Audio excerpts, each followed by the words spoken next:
The next stage, following consultation, investigation, and/or recording of assessment, is to input the treatment the patient has undergone. There is an optional free text area that allows you to delineate what treatment occurred and is useful for reference later, and I will make reference to this later in subsequent tutorials. There are then subsections, whether this is revision surgery or not, where it physically took place, the ASA grade, and if this was stage 1 of many other procedures. It is highly unlikely in most cases, but is a functionality that is available for the podiatric surgery setting as needed. Once again, I am delineating which clinician undertook the procedure and the role they played within it.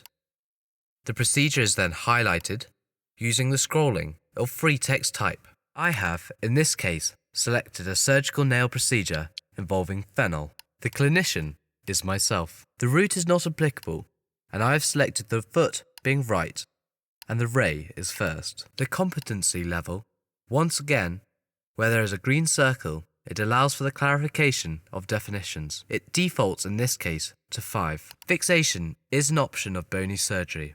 However, as this is nail surgery, I have left this blank. Investigation may have been selected during the procedure. In this case, it was none, and have not therefore selected anything.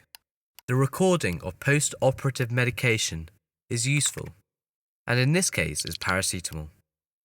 The route is recorded as oral and frequency as required, and the patient will access this via the pharmacy over the counter. And I further clarify the dose of 500 milligrams.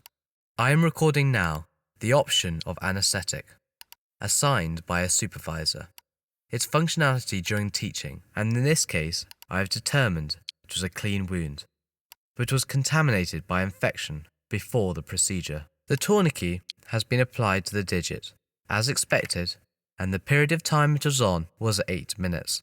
This is recorded as an activity, and treatment noted as right first nail surgery, as described. This option of treatment is also in the non-invasive domain. Once again, you can see this more generic and does not include fixation, but does afford all the other options, including clinician, procedure, investigation, and medication. I am not going to complete this, as it has already been demonstrated within the invasive domain.